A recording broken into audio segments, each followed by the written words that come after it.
Do you owe an apology to someone? Now, be honest. And if you don't think about it, you sort of skip your mind, right? But it still sits there and can fester, really, and it hurts you as much as it hurts the relationship. I think apologizing is a powerful thing, and it takes humility. Well, Dr. John Braccio is the expert. That's why we lean on him every Tuesday. Sir, Regional Psychological Services, drjohnb.com. Doc, what's up, Doc? Good morning. Well, good morning to you, and this is a good topic, apologies.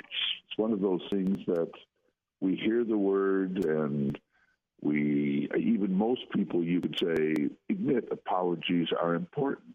However, it's also true they often have problems effectively giving them. Yeah. Part of the problem it really is that people can feel like failures and believe they will be looked upon in a negative way if they admit they've done something inappropriate. So pride, ego, narcissism, even, the always right person, can also interfere to the point they deny they've really done anything wrong and play the victim themselves by strongly claiming victimhood when they clearly had the choice not to offend the person. This is really very common. Then defensiveness can also result in not wanting to admit wrongdoing. And still others will blame third persons for the bad behavior, which negates their own responsibility. Like, Bill and Mary came over. That's why I didn't come over like I said I was going to do and help out. It really wasn't my fault. Or, just my advice is to simply look at the facts, see if what occurred was inappropriate on your part. And if there is a way you could have stopped it from occurring, if the answer is yes to both of these, then really an apology seems like an appropriate thing to do. Even though this is hard for people to do, apparently in many, many cases, if you look at the arguments and disagreements and people with all their hurt feelings out and about. But the following are the elements of an effective apology. Well, you first acknowledge to yourself. You have to do it to yourself that you did wrong. You did something. You hurt a person. You didn't follow through on something. And then you accept your responsibility that you purposely or inadvertently offended another person. You can't use an excuse or some other person was involved. No, you have to really accept that you purposely or inadvertently you really did offend another person. And then you have to define exactly what it is. What did you do? Because if you're going to be apologizing, you really want to know exactly what you've done. Right. And really be able to spell it out. Then say you're sorry for what you did to the person, non-equivocal words, and a promise not to do it again. So you're just coming out and you're coming clean. And then you have to accept. The offended person may not readily accept your apology. It may even react with angry or hurt feelings, but that's really part of the process. You've hurt a person, you didn't carry through on something you said you were going to do. It could be a person you work with, it could be a friendship, it could be with your parents, it could be with children, it could be with whoever. You just have to put on your big boy, your big pearl pants, and you have to be willing to go out there and say, hey, I apologize, I'm sorry, I did it. Don't put in other things, like I mentioned before. Don't say that, well, these people came by and I didn't expect them to change things, or I, didn't mean to do this, but, the other things, and whatever it might be, 100 different reasons somebody can come up for, rather than just clearly saying, I apologize for what I did, what I didn't do.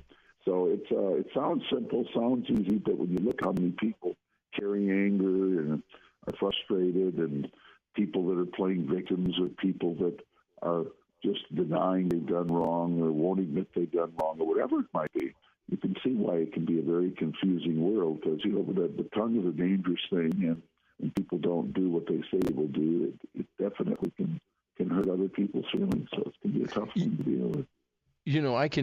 There's two things that jump out at me on this, Doc. That one that you said, I think was you have to accept that the person you offended may not accept your apology. That's okay. Right. Because often, don't you think, okay, well, give me your advice on this then? Because often if they don't accept your apology, we still feel guilt then, and we're going like, okay, well then let me do this, and what else can I do? And then you just keep going and going on. At some point, and I think early on, a sincere apology, heartfelt, that's all you can do. It's kind of up to them then. The ball's in their court. You can't keep blaming yourself, right? I think so. I think that once you admit you've done wrong and you apologize, okay? Now, that doesn't make things necessarily right, but it ends really what you can do.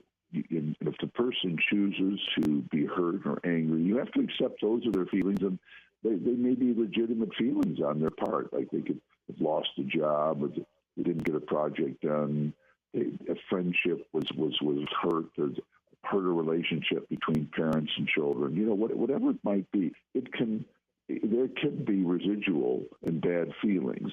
However, once you've done that, that at least does what you can do. You can't do any more than that. And then you just can kind of go from there. But be aware, there are some people that don't accept apologies. They hold anger. They hold these feelings inside, or they even distorted them. I mean, that doesn't mean someone can't take a small thing and turn it into a huge thing and use it. That's another problem, because there are drama kings, drama queens. There are people that will take a wrong and they will make it. They thrive on that stuff. They can thrive on it. That's true. So you don't want to feed into that. On the other hand, if you have done wrong, you just admit it. You try to move forward, but be aware there are people that are going to name call. They're going to dig at you. If it's a spouse or family, you run the risk of it keep coming up. Oh, I remember when you did that, or are you going to do that again? And that type of thing. But be aware. Of course, the best thing to do is not make the mistake in the first place. But the main thing is to just clear your own self, if you will, of what you've done. At least to carry forward with a true apology. It's a big deal, really. And you said it right there, true apology. You got to be sincere. If you're going to apologize, we throw that out there a lot. We throw that out there. Oh, I'm sorry. Yeah, hey, sorry, my bad. Oh, my bad. And that's fine if it's just a superficial thing. If it's something major, you've got to be sincere. You've got to own it, and they've got to know that on your part, that you're contrite. Like, hey, Bill, sorry I cut your toe off with the lawnmower. Really, I really am. I mean, you can't just say, well, sorry, you didn't. Well, you got another toe. You'll be fine. You can't do that. And be aware, a lot of people use I kind of call it the third person argument. Well, if this person hadn't come over, this wouldn't have occurred. The other person said something and I just carried forward with it, or it really wasn't fully my fault, or it wasn't my intent. All of those there may be a certain level of truth, but you ultimately control what happens. So you can't say, when Billy and Mary came over, as a result, I didn't spend time with you, or I didn't go with you, or I didn't come over, I didn't finish, whatever it might be. You just have to say, you can say, hey, even if I didn't intend to or whatever, I definitely have done wrong. It has to be, I hurt your feelings, I did something wrong, I apologize. Directly, you can't be trying to minimize the other person. I got confused, I wasn't thinking clearly. You just come out and apologize. Now, that can come out in a conversation, because there can be intervening variables, if you will, about what has happened. But ultimately, you did it. You come forward, apologize. I did not